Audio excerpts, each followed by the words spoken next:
Todos nacemos estrategas. Estrategia es escogencia. Los seres humanos todo el tiempo hacemos escogencias. Pensar en la estrategia como una herramienta no es para planear la vida. La estrategia no es un plan. Es para vivir a conciencia, para vivir dándonos cuenta. Si 3 personas le dicen a usted que parece caballo, cómprese una silla de montar. Cuando ya es muy evidente que alguien le dice, usted es bueno en esto, pues créaselo, no hay opción. Así a usted le cueste un poco de trabajo.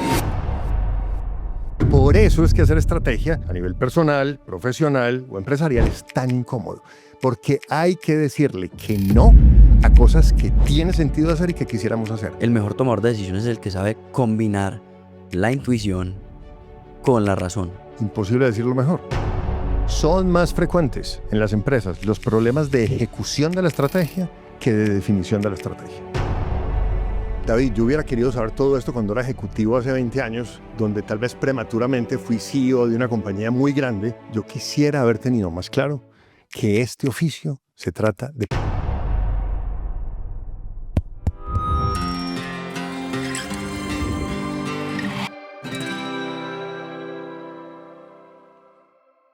Bienvenidos a Instinto, el podcast donde todos los lunes convertimos las huellas del éxito en herramientas para tu camino. Yo soy David Llano y el invitado de hoy es Carlos Telles, experto en estrategia con más de 30 años en el mundo de los negocios, que ha acompañado a transformar empresas desde México hasta Chile. En este episodio aprenderás a crear una estrategia que realmente funcione, a tomar decisiones difíciles sin paralizarte y por qué la intuición y la felicidad son las herramientas más subestimadas del mundo de los negocios. Esta conversación fue posible gracias a HubSpot. Porque todo el mundo debería estar interesado en escuchar una conversación sobre estrategia, sabiendo que esa palabra se ha mencionado más que todo en el mundo de los negocios, porque cualquier persona puede llevarse aprendizajes valiosos de esta conversación. Todos nacemos estrategas. Cuando nos referimos a una palabra que sea un muy buen sinónimo de estrategia, esa palabra es escogencia. Hay un artículo muy interesante para quienes les interesen estos temas de Giovanni Gavetti, publicado en 2005 en la revista muy conocida Harvard Business Review. Y la primera frase de ese artículo es: estrategia es escogencia. Los seres humanos todo el tiempo hacemos escogencias y todo el tiempo hacemos renuncias. Hay cosas que debemos dejar de hacer. Así que la mentalidad estratégica es algo innato a nuestra especie. Hacemos escogencias, vemos escenarios, identificamos objetivos, desarrollamos capacidades. Hacer conciencia de todo eso que hacemos en las empresas con mucho método, con mucha técnica, es algo que los seres humanos nacemos con la capacidad de hacer y es de alguna forma una capacidad para la supervivencia. Entonces, ya que todos somos estrategas, nacemos con la capacidad de pensamiento estratégico, ¿por qué no hacerlo visible y consciente para gestionarlo y aprovecharlo? Por eso deberían acompañarnos, porque todo este conocimiento, técnicas, ciencia, historias de estrategia, desde las empresas se puede transportar al ámbito personal, profesional, para los profesionales independientes, que ellos son su propia empresa, por ejemplo. Si la estrategia es escoger, las personas y las empresas que tienen malos resultados y tienen una mala estrategia, es porque no saben tomar decisiones y elegir cuál es el camino correcto para ellos. Hay muchas razones para los malos resultados y cada caso es distinto. Sin duda, una de las razones que genera malos resultados es una estrategia equivocada, y podremos hablar de eso en más detalle, pero también la falta de escogencia. Cuando queremos hacer todo, ser todo para todo el mundo, y cuando tenemos de alguna manera eso que en inglés llaman el FOMO, que es el temor de perderse de algo, entonces hagámoslo de todas maneras por si acaso. Esa dispersión suele también dispersar la posibilidad de lograr buenos resultados. Pero hay muchas razones. Ahora, vamos a discutir de eso también, David, y es que muchas veces las empresas creen que el momento de cambiar de estrategia es cuando el resultado es malo. Y ahí yo siempre los invito a que hagan una pausa antes de avanzar a cambiar su estrategia. Una estadística que me gustó mucho de un video que me compartiste, y es que de 1962 a 2008 se encontraron 91 definiciones diferentes de lo que es estrategia. Y no solo eso, para 2011 se habían escrito 21.000 libros de estrategia, con tantas visiones y definiciones y lo que hoy llamaríamos ruido, con tanta información. Yo quiero entender cuál es tu postura. ¿Qué es para ti la estrategia? Allí, David, hay un mundo enorme. Hay todo tipo de definiciones publicadas en libros y artículos técnicos respetables. Hoy deben ser mucho más de 100. Y de alguna forma, esos explican que la estrategia es un territorio joven en el mundo de la gerencia, tal vez de los más jóvenes, viene de los años 60, pero también por algo, y es que hablar de estrategia es muy fácil, hacer estrategia es un poco más complejo y practicar buena estrategia es muy difícil. Entonces, claro, en esa estadística que tú mencionas, al momento de ese estudio, esos 20,000 libros significaban que se había publicado un libro al día durante todos esos años sobre estrategia. Entonces hay ríos de tinta que han corrido sobre este tema. Y de alguna manera, de esas definiciones hay una muy simple que a mí me gusta, es de un profesor del MIT que se llama Donald Sull, y él simplemente dice que estrategia es el conjunto de escogencias respecto a lo que queremos lograr y cómo vamos a lograrlo. Pero en esa definición de estrategia cualquiera puede ser estrecha, hay para todos los gustos, colores y sabores, y en el tema de la estrategia, más que la definición exacta de qué es, hay muchas muy buenas, es realmente cómo practicar buena estrategia, alrededor de, por supuesto, una cantidad de teorías, técnicas, métodos, entre los cuales también creo, y esa es mi postura, que no existe ninguna teoría, modelo, método, marco de referencia que sea útil para resolver todos los desafíos estratégicos a nivel empresarial o a nivel profesional. Quiero entrar justo a ese mundo. Dijiste que no existe un único modelo de estrategia que resuelva todos los problemas y hay un par de mitos más alrededor de la estrategia que todo el mundo debe entender antes de que empecemos a ver cómo construirla. El primero que quiero ahondar es, no existen ni las personas ni las empresas sin estrategia. Hablemos un poquito de eso. Es frecuente encontrar en las empresas, típicamente, que sienten que no tienen una estrategia, porque nunca se han sentado a hacer un ejercicio de estrategia o nunca han contratado a un consultor en estrategia. Pero la realidad es que siempre hay una estrategia en práctica. O sea, no existe ninguna empresa que no esté practicando inconscientemente alguna estrategia. Y la forma de volver visible esa estrategia es desde las preguntas. Hay una profesora de Harvard que se llama Nina Bowman que acuñó una frase que me encanta y es, las preguntas son el idioma de la estrategia. Entonces, desde las preguntas podemos hacer visible esa estrategia que de hecho existe. Estrategia es, diría Roger Martin, lo que hacemos, no lo que decimos. Entonces, en mi caso, cuando me invitan a una consultoría y la respuesta que recibo es no, aquí realmente no tenemos una estrategia, lo que me están diciendo es, mire, no tenemos el PowerPoint con una estrategia explícita, pero esto es lo que hacemos. Y desde las preguntas se puede descubrir. ¿Y cuáles son las preguntas que le harías a una empresa que dice no conocer su estrategia Sin para duda. poder encontrarla? Hay un modelo que por potente se volvió muy popular, que es justamente de Roger Martin en un libro que escribió con A.G. Lafley que se llama Jugar para ganar, en inglés Playing to Win. Y es lo que ellos llaman la cascada estratégica, que son 5 preguntas muy básicas. Ellos plantean la primera es cuál es su aspiración ganadora, es decir, en qué versión de empresa se quieren convertir. Lo segundo es dónde juegan, es decir, en qué negocios están y dónde quieren crecer. Lo tercero, cómo compiten, es decir, cómo se diferencian, cómo ganan en el mercado. Lo tercero, cuáles son sus capacidades, es decir, en qué son buenos para poder competir de esa manera, ganar en esos negocios y convertirse en la empresa que desean. Y cuáles son sus sistemas de gestión, es decir, cuál es su cultura, su estructura, sus indicadores, su tecnología. Entonces, cuando una empresa te dice, no tenemos estrategia, o simplemente te muestran el presupuesto, tú les puedes hacer estas preguntas.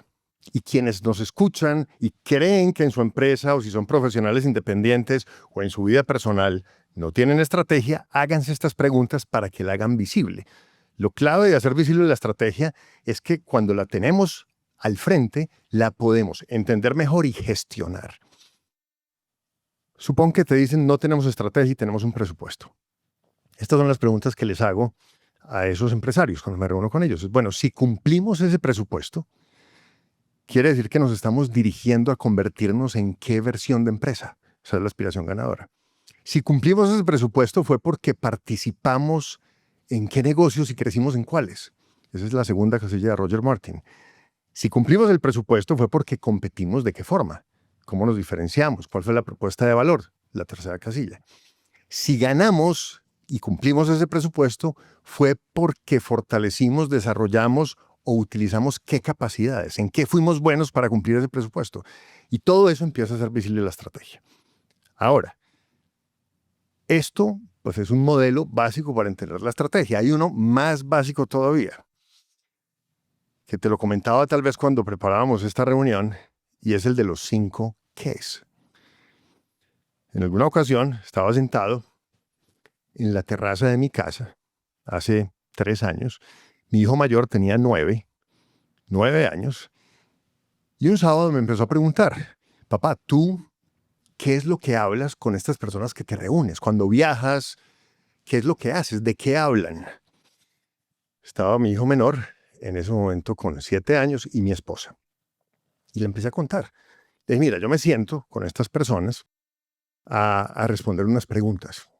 Entonces, la primera pregunta que les hago es: ¿qué quieren? La segunda es: ¿qué hay? Es decir, ¿qué observan ellos a su alrededor? La tercera que les hago es: ¿qué tienen? Es decir, ustedes en qué son buenos, con qué recursos cuentan. La cuarta pregunta es: ¿qué podemos hacer? En razón a lo que queremos, a lo que hay alrededor y a lo que tenemos que pudiéramos hacer. Y de eso que podemos hacer, ¿qué escogemos? Y le expliqué eso a Miguel. Al terminar la conversación, mi esposa me mostró un dibujo y me dijo: mira, esto fue lo que le explicaste a Miguel. Entonces apareció ese modelo muy simple que se llama los 5 qués, que es tal vez de las formas más básicas de descubrir la estrategia. ¿Cómo llevamos eso al plano personal, al plano profesional? ¿Cómo esas preguntas encajan en, por ejemplo, David? David está teniendo un cambio de carrera, David lo ascendieron y es CEO, David está emprendiendo. ¿Cómo yo, como la unidad más básica de una empresa, puedo encontrar la estrategia que tengo y poder modificarla y gestionarla? Hay una cosa, David, que a nivel personal es muy potente. A veces decimos: bueno, no tengo muy clara mi estrategia, o a nivel personal o a nivel profesional, entendiendo que lo profesional es apenas una de las dimensiones, lo profesional, del mundo personal. En un ejercicio que desarrollamos con mi esposa, un taller que se llama EPIC, Estrategia para Profesionales Independientes, que surgió porque yo como profesional independiente tuve que tomar de mi propia medicina y decir: bueno, ¿cuál es mi estrategia? Lo primero es revisar mi agenda. ¿En qué uso el tiempo? Si estrategia es lo que hacemos, no lo que decimos, ahí en el uso del tiempo se revelan cuáles son tus escogencias. Tus ¿De prioridades. acuerdo? Entonces tú dices: bueno, si yo le estoy dedicando tiempo a esto, es porque estoy buscando, por accidente, inconscientemente o de manera deliberada, convertirme en qué persona, convertirme en qué profesional. Si le estoy dedicando tiempo a esto, es porque mi área de juego, las cosas en las que quiero sobresalir, participar, son cuáles. Si quiero ganar y diferenciarme y disfrutar eso que escogí hacer, ¿en qué estoy desarrollando capacidades? Y la agenda te lo dice. Entonces, de alguna manera, todos tenemos estrategia. Lo potente es hacer conciencia de ella para no vivir en la inercia. Yo digo que pensar en la estrategia como una herramienta no es para planear la vida. La estrategia no es un plan, es para vivir a conciencia, para vivir dándonos cuenta y no por inercia en automático. Entonces, todo lo que hablamos ahora, de los 5 qués, la versión más básica, para una persona en el nivel profesional es: pregúntese, ¿qué es lo que quiere? ¿Cuál es su entorno? ¿Qué es lo que hay alrededor? ¿Qué es lo que tiene? ¿Cuáles son sus capacidades? Y pregúntese cuáles son entonces sus posibilidades, sus oportunidades. Y dentro de esas oportunidades escogen cuáles se va a enfocar. Esas escogencias son la estrategia. Puesto en un idioma de negocios. Yo soy profesor en la Universidad de los Andes y, por supuesto, muestro el modelo de los 5 qués y cuento de dónde surgió. Pero eso traducido un poco a ese idioma es: el que quiero es mi visión o mi aspiración, como diría Roger Martin. El que hay es hacer contexto de mi entorno. El que tengo es reconocer mis capacidades. El que puedo son las oportunidades estratégicas y de ahí escojo. Y eso que escojo es la estrategia. Ahora, clave. En lo personal esto es vital. Pasa en las empresas también. A veces creemos, en ese modelo tan simple, que como lo puedo hacer, y eso que puedo hacer se conecta con lo que quiero, es coherente con lo que hay alrededor y es coherente con mis capacidades, como lo puedo hacer, lo tengo que hacer. Entonces, todo lo que yo puedo hacer, lo tengo que hacer. Ese es un error fatal y ahí es donde empieza la falta de foco y la falta de estrategia. La estrategia es escoger realmente dentro de esas posibilidades. El hecho de que lo pueda hacer no quiere decir que lo tenga que hacer. Escoja dentro de esas posibilidades. Por eso es que hacer estrategia a nivel personal, profesional o empresarial es tan incómodo. Porque hay que decirle que no a cosas que tiene sentido hacer y que quisiéramos hacer. Y ahí el mensaje es muy simple. Cada vez que tengamos nostalgia por eso a lo que le dijimos que no, recordemos a qué le estamos diciendo que sí. Entonces, una simplificación de lo que sería la estrategia para las personas y para las empresas la estrategia es eso a lo que le dedicamos el tiempo. Sin duda, la estrategia realmente es lo que practicamos. La definimos como un marco de referencia y en eso tengo una visión, David, que probablemente no necesariamente está alineada con otras visiones, pero de vuelta. Estamos en un mundo que es amplio, que es el de la estrategia. Me encanta estar, por ejemplo, en el ambiente universitario porque la universidad es universalidad. Y cuando hablo con los profesores, con los académicos, ellos tienen unas visiones muy elaboradas. Pero este es el tema. Yo creo que la estrategia no es un plan. Si alguien quiere explorar esa idea, puede ver un video muy interesante de Roger Martin. Es tal vez de los más vistos en la plataforma de Harvard Business Review. 6 o 7 millones de vistas. ¿Por qué? Porque el plan realmente es una secuencia de acciones que obedece a unas escogencias. Entonces, las empresas o personas que creen que el plan es la estrategia, cuando les cambia el plan, sienten que no tienen estrategia. Y realmente podemos cambiar de plan sin cambiar de estrategia. Ese es un tema que es clave. La estrategia es un conjunto de escogencias. Lo que voy a hacer y lo que no voy a hacer. Si lo queremos poner en términos muy simples. Una vez escojo, el segundo nivel es hago un plan que es la implementación, la ejecución de eso que definí que es el marco de referencia de mi estrategia. Entonces, de alguna manera creo que no existe nadie sin estrategia, ya lo dijimos, y es muy importante que si tenemos un plan que nos encanta en la empresa o a nivel personal, nos apasiona el plan, hagamos esa reflexión de decir, bueno, si este es el plan, esta es la secuencia de acciones, ¿cuál es la estrategia detrás de ese plan? Para ser conscientes de la estrategia. Es decir, que deberíamos ser firmes en la estrategia y flexibles con el plan. Claro, es que ese tema que tocas es enorme porque, insisto, muchas veces podemos cambiar de plan sin cambiar de estrategia.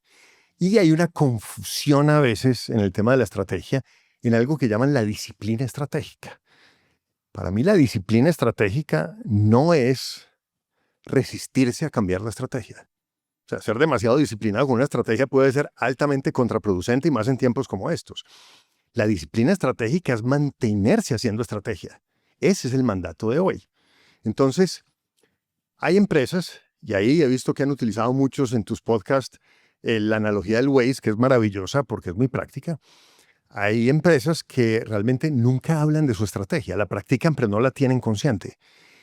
Ese es el taxista que cuando llego a Bogotá le digo, mire, voy para el Club El Nogal a una reunión, un sitio en Bogotá, y le digo cuánto tiempo toma y qué ruta vamos a tomar. Y él me dice, señor, yo he sido taxista 30 años, conozco todas las rutas, yo no uso esas aplicaciones. Esas son las empresas o personas que nunca hablan de la estrategia. Hay otros, mismo taxista, cuando le hago esa pregunta, enciende el celular, revisa Waze, me dice, nos demoramos 38 minutos, tomamos la calle 26, hacemos la oreja en la carrera 50, subimos por la calle 63, carrera séptima y llegamos al Nogal. Y apagan Waze. Es la empresa que habla de la estrategia una vez al año y nunca más vuelve a hablar. Hoy tenemos que hablar permanentemente de la estrategia porque hay que estarla ajustando, que ese es otro tema del que podemos hablar. Cada cuánto cambiar de estrategia y cómo saber que hay que cambiarla. Hablaste de un segundo mito alrededor de la estrategia que me pareció importante y es que la estrategia no es un plan. Y hay un tercero que me parece muy valioso porque no todo lo complicado es mejor. Tal Y cual. hay mucha gente que cree que entre más complicada una estrategia, la estrategia es mejor. Hay una frase de Da Vinci que en la estrategia es perfecta. Se la atribuyen a Leonardo da Vinci y es que la simplicidad es la mayor sofisticación. Una de las claves, y de eso hablar en uno de los episodios de Instinto, para que la estrategia suceda es la comunicación. Entre más simple, clara y concreta sea la estrategia, es más fácil de comunicar. ¿De acuerdo? Cuando la estrategia necesita interpretaciones, quien la descifre, o peor aún, cuando la estrategia se queda por allá a nivel muy gerencial, entonces la estrategia se le vuelve algo ajeno a las personas. Eh, una de las cosas que en las empresas a veces es un error fatal es que la gente que está en la operación, en cualquier área, siente que no es estratégica. Es decir, no ha hecho la conexión de su cotidianidad con la estrategia. Todo lo que hacemos todos los días, cualquier persona está conectado con la estrategia. Entonces, en ese orden de ideas, ese mito de la estrategia entre más compleja, mejor, hay que romperlo, entre otras cosas, porque pasa otra cosa, que es otro mito que es terrible, ¿no? Y eso, oiga, la estrategia hay que mantenerla en secreto. A ver, hay decisiones estratégicas que cuando no se han tomado o son de altísimo impacto, pues hay momentos en los que todavía no se pueden revelar. Pero cuando ya decidimos que esta es la estrategia, que es lo que vamos a practicar, si estamos realmente practicando la estrategia, todo el mundo se va a dar cuenta. Los clientes, los proveedores, los competidores, ¿por qué no contarle la estrategia en detalle a nuestra gente para que hagan esa conexión con la estrategia? ¿Cómo lo que yo hago todos los días conecta con la estrategia? Y si seguimos el modelo de Roger Martin es cómo lo que yo hago contribuye a convertirnos en la empresa que escogimos ser. Cómo lo que yo hago contribuye a que seamos exitosos en los negocios en los que estamos y a que crezcamos donde queremos crecer. Cómo lo que hago todos los días mejora la competitividad. Cómo lo que hago todos los días realmente fortalece una capacidad que nos permite competir y ganar de esa manera.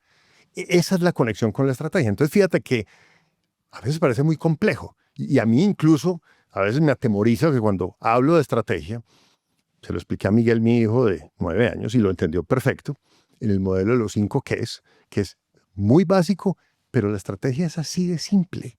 Entonces, cuando complicamos las cosas desde la estrategia, nos estamos haciendo un daño a nosotros mismos. El mundo y los negocios ya son suficientemente complicados allá afuera como para que nosotros mismos compliquemos las cosas creyendo que así van a quedar mejor. No sé si sea oportuno hablarlo ahora, pero cuando estábamos hablando antes del episodio me dijiste que vos te considerabas un traductor.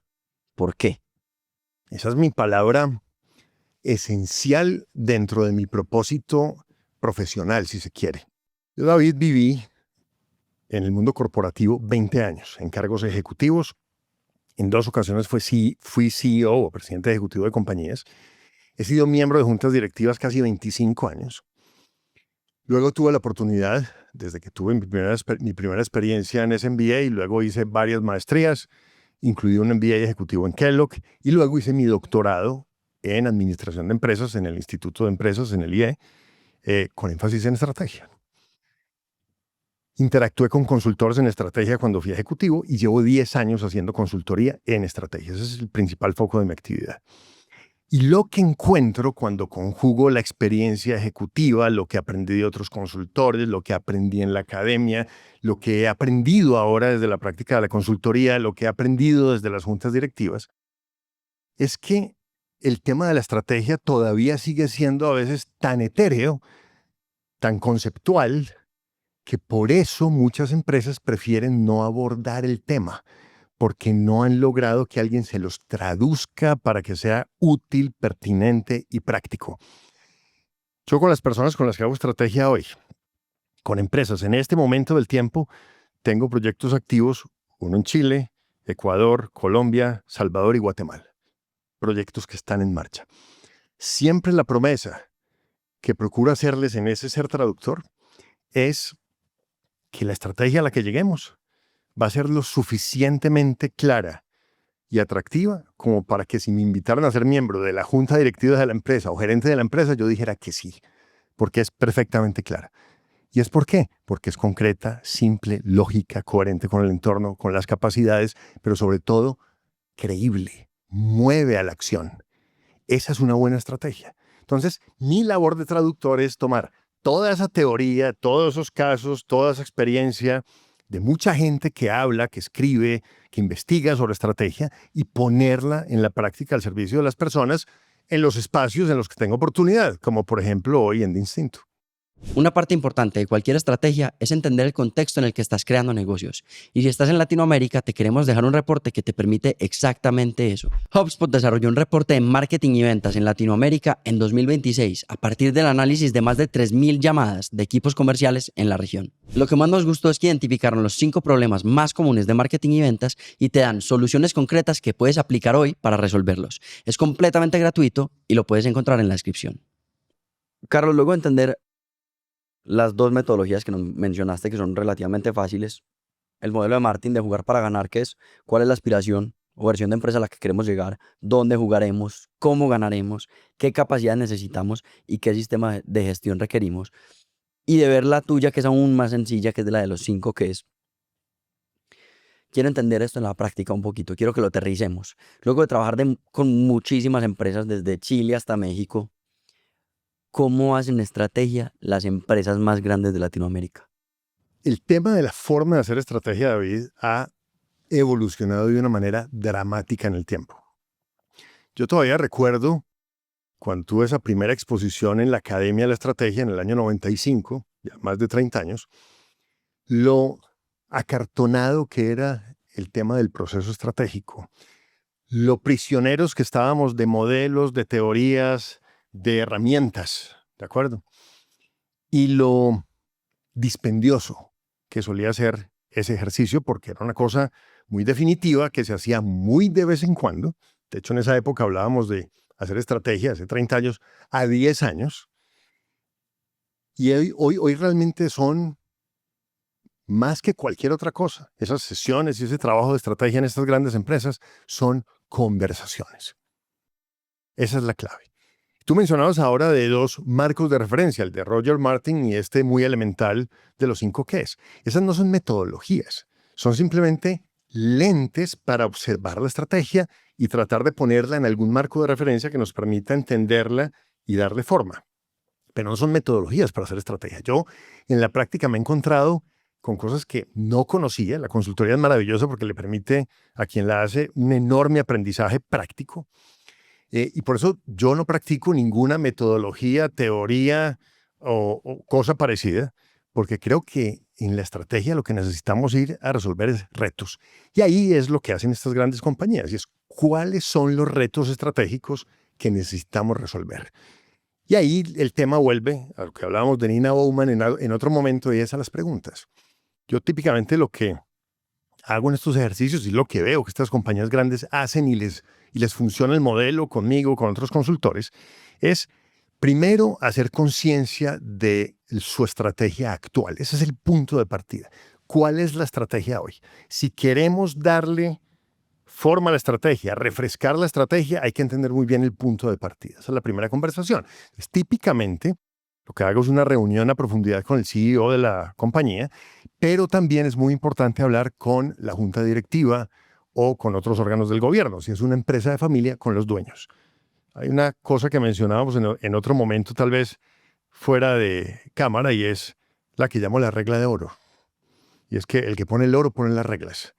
Mala idea hacer estrategia de espaldas a los dueños de las empresas, cuando es posible realmente interactuar con ellos. Entonces, en esas conversaciones empiezan a aparecer esas preguntas o retos que hay que resolver. Y luego, típicamente, estas empresas lo que hacen es convocar al equipo ejecutivo clave y a personas que tengan 2 condiciones, que tengan experiencia y conocimiento útil para resolver esas preguntas estratégicas, que es de las que vale la pena conversar. Entonces, ¿a qué voy con esto? No lo he visto, no lo practico, no lo recomiendo, que cuando una empresa se siente a hacer estrategia, se siente a diligenciar formatos, a llenar un modelo o a llenar las 5 cajas de la cascada estratégica de Roger Martin. Puede ser que eso no sea lo que la empresa necesita. Es más, eso es muy fácil de hacer. Y hoy con inteligencia artificial es más fácil de hacer. Lo que necesitamos es resolver las preguntas estratégicas potentes que a la empresa le van a dar la claridad que necesita para avanzar a la velocidad y con la confianza que requieren. Entonces, ese es el modelo. Y como hoy tenemos que estar hablando de estrategia todo el tiempo, ya esa ritualidad en esos ejercicios de estrategia se ha perdido una cantidad. Son más conversaciones muy enfocadas con el equipo correcto. Sé que me has mencionado varias preguntas que se deben hacer a la hora de definir estrategias, pero si las conversaciones son necesarias y son el punto de partida para crear la estrategia y definirla, ¿qué tipo de conversaciones se tienen en esas juntas directivas y con el equipo? ¿Cómo crear espacios de conversación? ¿Qué preguntas hay que resolver? Sí, típicamente en las empresas estas son preguntas estratégicas que aparecen con frecuencia. Uno, hay una realidad de nuestra empresa hoy que nos incomoda y que necesitamos cambiar. La estrategia tiene que responder a las escogencias necesarias para movernos en una dirección distinta a esa en la que estamos hoy que nos incomoda. Yo coloquialmente David, la llamo la estrategia como el gato que tiene que cazar 3 o 4 ratones. Hay una empresa bellísima en Colombia con la que tuve el privilegio de hacer estrategia el año pasado.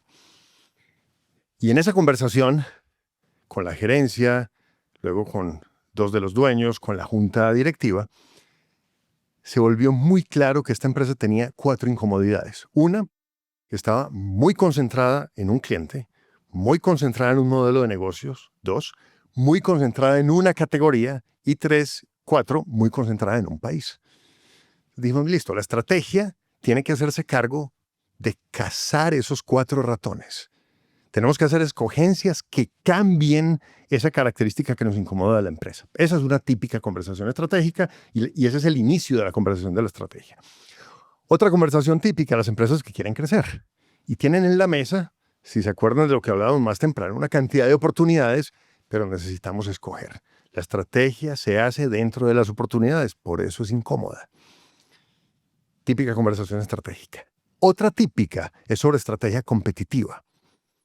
¿Cómo potenciamos nuestra propuesta de valor, nuestra diferenciación?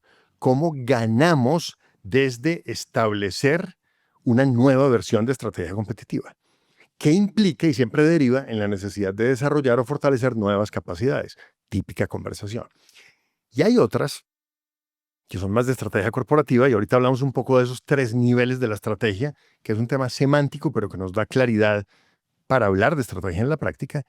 Y son empresas que quieren diversificar, no solamente crecer. Entonces tenemos que analizar cuál es ese nuevo ámbito de negocios. ¿De acuerdo?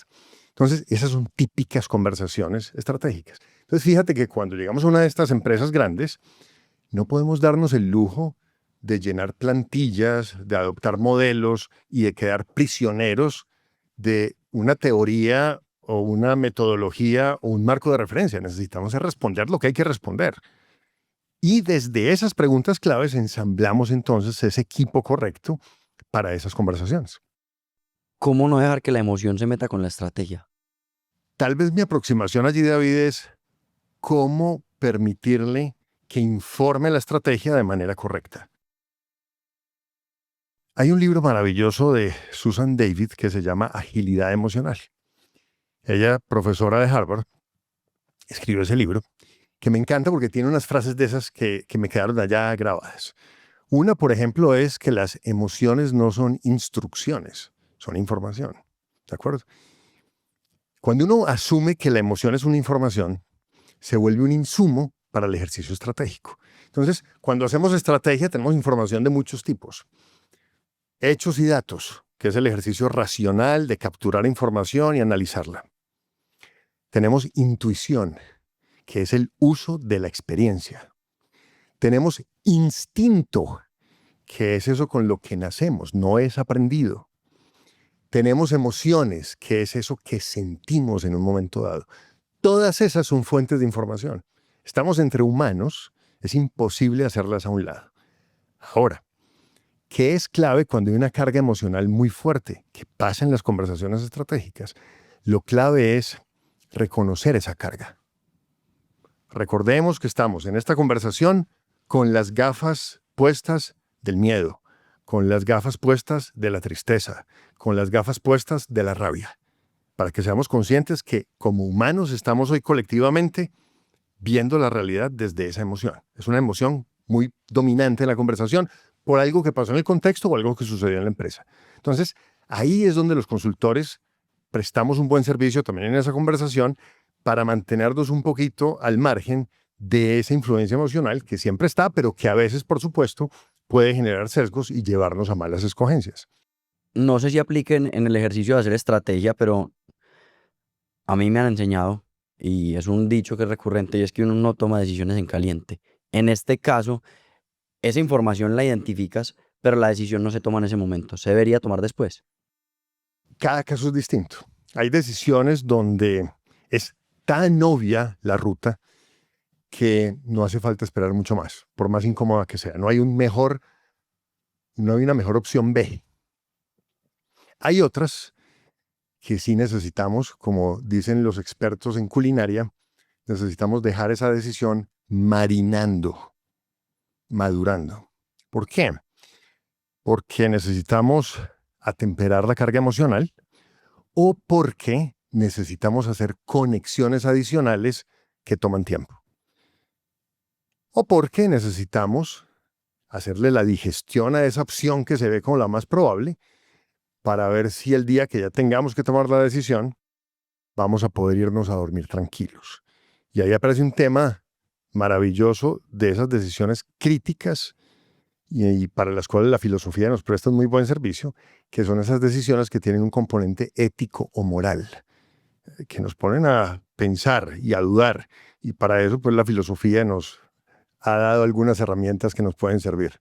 Hablemos de eso un poquito. ¿Cuáles son esas herramientas que te da la filosofía para poder decidir cuando estás entre la espada y la pared, como diríamos? La filosofía es algo que tal vez como dicen muchos, todos deberíamos estudiar derecho, todos deberíamos ser abogados.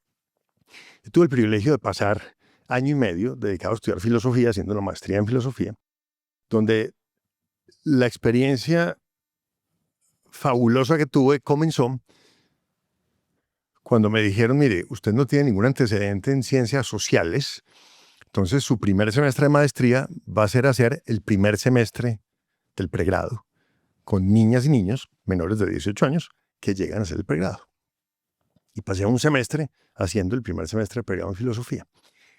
Y ahí me encontré con lo que en esos pregrados ven en primer semestre, que son, entre otras cosas, los griegos. Y tuve mi primer encuentro profundo con Aristóteles. Y ahí empecé a hacer esa conexión de la filosofía, de la cual se han desprendido la antropología, la sociología, la psicología, en fin, es la ciencia madre, si se quiere, o la disciplina madre. Y empecé a conectar con el tema de negocios en estos temas éticos. ¿Por qué? Después de una experiencia ejecutiva, de estar en juntas, de estar en cargos gerenciales, vi que muchas de las decisiones más retadoras, decisiones estratégicas, es decir, donde había que hacer escogencias, se sentaban precedentes, se asignaban recursos, a veces eran difíciles de devolver. Muchas de esas decisiones tenían componentes éticos, morales, donde no era muy clara la diferencia entre lo que estaba bien y lo que estaba mal. Cuando terminé la maestría, la primera columna tal vez que escribí para el diario Portafolio en el año 2017 fue sobre eso. 3 modelos para abordar decisiones estratégicas que tienen componentes éticos en el mundo de los negocios. El primer modelo se llama el sentimiento moral. Es Aristóteles. Aristóteles planteaba que los seres humanos, por naturaleza, sabemos cuál es la diferencia entre lo que está bien y lo que está mal y que nacemos con un simulador de emociones. Entonces, si en una decisión tenemos 2 opciones para simplificar, Aristóteles lo que diría es, mire, pase cada una de las 2 opciones por el simulador de emociones y mire el resultado del final. Y con la que usted quede más tranquilo y se puede ir a dormir en paz, esa es la mejor alternativa de las 2. Su sentimiento moral tiene la respuesta. Ese simulador podría ser la intuición. La intuición es aprendida y es hoy un tema de exploración en el mundo de los negocios. De hecho, mi tesis doctoral en español está titulada El uso de la racionalidad y la intuición para la toma de decisiones estratégicas. La intuición es la experiencia. Entonces sería más bien el instinto. Yo diría que es una combinación de los dos. Porque si bien el instinto es eso con lo que nacemos en razón a nuestra especie, que se manifiesta de manera asimétrica en cada individuo en la especie. Todos nacemos con instintos, pero la intensidad es distinta. En parte también, dicen los expertos en esto, porque nuestra intuición, que se desarrolla desde la experiencia, va conjugándose también con ese instinto. Entonces, claro, ese simulador pasa, diría Aristóteles, por nuestra naturaleza, que es instinto, pero también por nuestra experiencia pasada, que sería la intuición. El segundo modelo es el del utilitarismo, que es John Stuart Mill.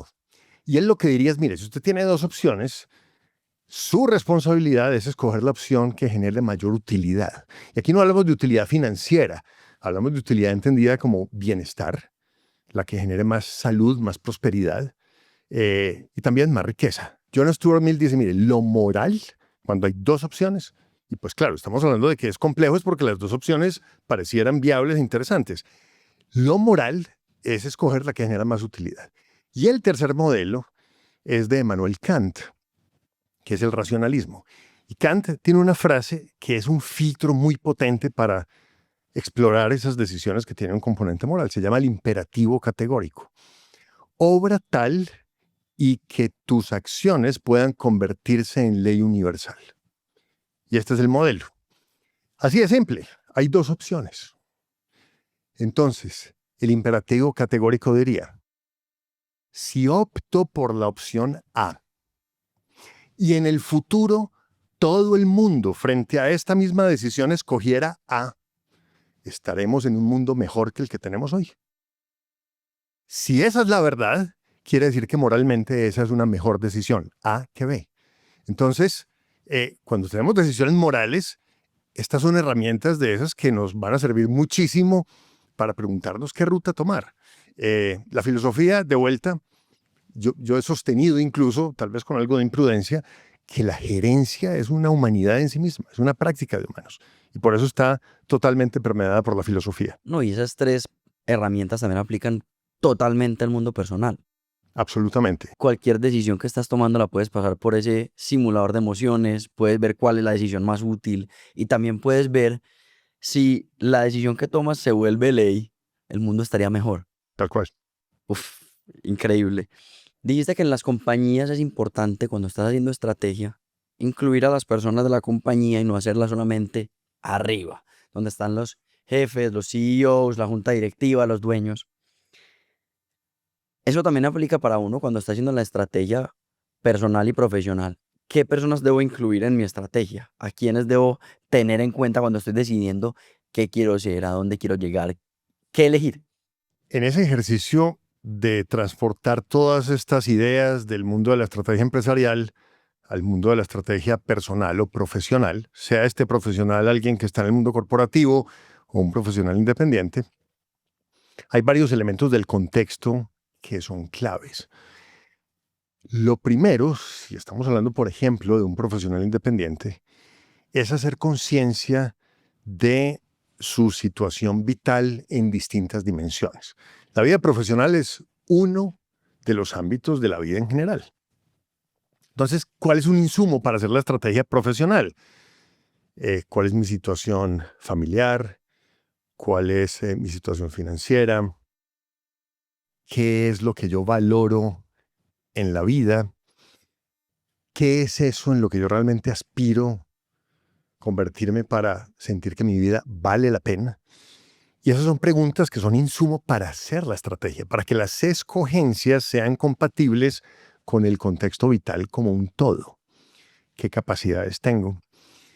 Y cuando hacemos ese ejercicio, hay un capítulo, tal como hacemos en las empresas, el análisis interno de capacidades y demás, que es algo que viene ya por allá desde los 90 de conocerte a ti mismo, aplican las empresas y a las personas.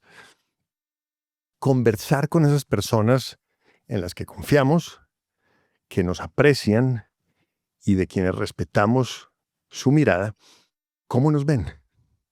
Es decir, ¿qué es eso que creen que tenemos? Porque a veces tenemos puntos ciegos. Por eso quedarse haciendo estrategia en solitario no es buena idea. Es muy importante el ejercicio, pero necesitamos, somos seres sociales, ese insumo también de nuestro entorno más cercano. No necesariamente para hacer una estrategia que complazca a las personas que queremos complacer, que puede ser una motivación, pero sí para observarnos desde afuera, que no es fácil. En Estados Unidos hay un dicho, una de mis mentoras que aprecio mucho cuando estaba empezando en este mundo de ser independiente, me decía exactamente eso alrededor de ese ejercicio en un taller que hicimos presencial en Estados Unidos. Decía, mire, y es el dicho traducido muy americano. Si 3 personas le dicen a usted que parece caballo, cómprese una silla de montar. En otras palabras, cuando ya es muy evidente que alguien le dice, usted es bueno en esto, pues créaselo, no hay opción. Así a usted le cueste un poco de trabajo, porque no es casual. Entonces esas conversaciones son útiles como insumo para hacer la estrategia. Ahora, hay un tema de vida ahí que tocaste que es muy delicado también, que es a nivel ya de las empresas. Y es esta idea de que la estrategia es algo que sucede por allá en el más alto nivel. Pues a nivel personal, el más alto nivel somos nosotros mismos. En las empresas hay jerarquías, como tú lo mencionaste, y es un poco la herencia de donde viene esa palabra estrategia, que es traída del mundo militar, no es nativa del mundo empresarial. Estrategia viene del griego strategos, que es el arte de los generales. Entonces los generales hacían la estrategia y los demás la ejecutaban. Hoy en las empresas realmente ese no es el modelo. Necesitamos que todos conozcan la estrategia y que la mejor información de análisis del entorno que podemos tener la tienen las personas que están en lo que Rita McGrath, una profesora de Columbia que me encanta y es uno de esos referentes que tengo en estrategia, llama la membrana.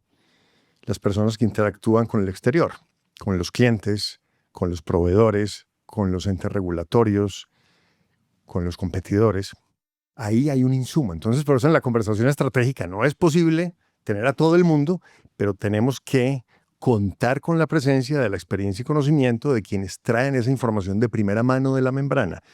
Rita McGrath diría que uno de los desafíos en las empresas es que el recorrido de la información valiosa para mantener actualizada la estrategia, desde la membrana al núcleo, si nos imaginamos una célula, ese recorrido es muy lento. Y cuando llega a los sitios de toma de decisiones es tarde. Regresando otra vez al tema de la definición de la estrategia, dijiste que existían 3 niveles de estrategia y quiero que ahondemos en cada uno.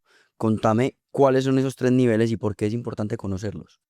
Uno de los problemas típicos cuando hacemos estrategia en la práctica es que nos quedamos anclados en alguno de los primeros 2 niveles. Típicamente esos niveles son, el primero es el de la estrategia corporativa, que entre otras cosas es como el nombre genérico de estrategia en las empresas, ¿no? La estrategia corporativa es ese componente más filosófico de la definición de la estrategia. Ahí aparecen cosas como el propósito. ¿Cuál es nuestra razón de existir? ¿A qué nos despertamos todos los días? ¿Cuál es el valor que le queremos generar a nuestras partes interesadas? ¿Qué es eso que extrañarían de nosotros si desaparecemos? Aparece lo que llaman la misión, la aspiración, la ambición, como la queramos llamar, y es cuál es esa versión de empresa hacia la cual nos dirigimos, ese sueño, ese punto B al cual queremos llegar desde el hoy, que es el punto A. Aparecen temas tan potentes como, por ejemplo, el ámbito de negocios. ¿En qué negocios vamos a estar y en cuáles no? Esas son escogencias potentes. Y a nivel corporativo aparecen temas también como la cultura, son esos comportamientos que requerimos para poder practicar esa estrategia, y los valores, que es eso en lo que creemos para comportarnos de esa manera deseada, que es la cultura, que es un habilitador de esa estrategia. Esa es la capa, digamos, superior. Y ahí aparecen, algunos incluyen ahí, el tema de las capacidades. Lo que llamaba John Kay en su libro del año 1993, capacidades distintivas. Es decir, ¿cuáles son esos superpoderes que tengo como empresa? Fíjense que todo esto, si lo vamos en plano personal, es igual, ¿no? ¿Cuál es mi propósito? ¿Cuál es mi aspiración? ¿En qué negocios voy a estar? ¿En cuáles crezco? ¿Cuáles son mis capacidades claves? ¿Cuáles son mis valores y mi cultura? El segundo nivel es la estrategia competitiva. En esos negocios en los que escogí estar, que aparecen planteados en la estrategia corporativa, ¿cómo voy a competir? Y aparece todo un tema de propuesta de valor, de diferenciación, cómo vamos a ganar en esos negocios. Y ahí hay un tema clave que a veces es complejo, y es ese de la diferenciación. Es cómo logramos ser distintos, que es como el santo grial de la estrategia.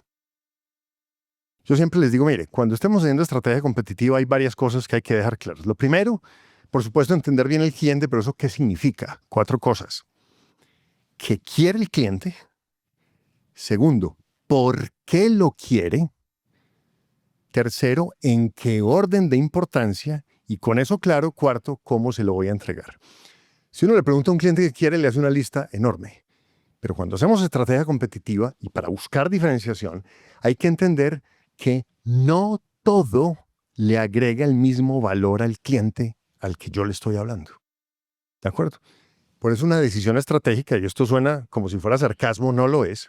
Una de las escogencias duras en estrategia competitiva es en qué vamos a ser deliberadamente mediocres. Vamos a ser igual que el resto, porque ser mejores ahí no le genera valor a nadie, o al menos no a los clientes que yo quiero. Entonces, eso hay que tenerlo claro. Y lo otro en estrategia competitiva, que es la pregunta que no nos hacemos, es así de simple. ¿En qué no nos podemos equivocar? Porque si nos equivocamos, generamos una gran destrucción de valor para el cliente. ¿Dónde mis fallas son más destructivas para mi cliente? Y eso no es igual para todo el mundo. Entonces, la estrategia competitiva en el cómo genero valor es clave entender qué hago, qué tareas me delega mi cliente. En muchos casos yo lo que soy es parte de la propuesta de valor de mi cliente al suyo, un eslabón más adelante. Por eso hay que entender el cliente del cliente cuando estamos en estos negocios que llamamos B2B. Pero también entender en qué no me puedo equivocar. ¿Qué es eso básico bien que tengo que hacer siempre bien? Porque si no destruyo valor. Eso es estrategia competitiva.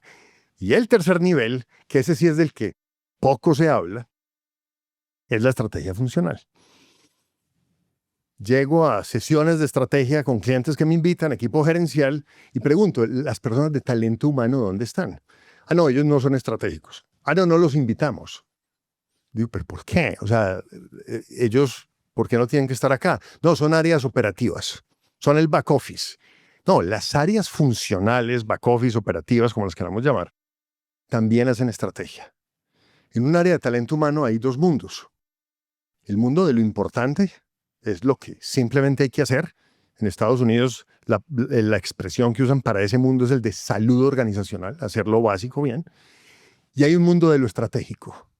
Y es donde hay algo por escoger. Y claro que el área de talento humano puede hacer escogencias. Aparte de hacer lo importante debido a su naturaleza, puede hacer escogencias que estén conectadas con la estrategia competitiva y con la estrategia corporativa. El insumo para que las áreas funcionales hagan su estrategia son la estrategia corporativa y competitiva. Y claro que son estratégicos y claro que hacen escogencias porque además gestionan recursos.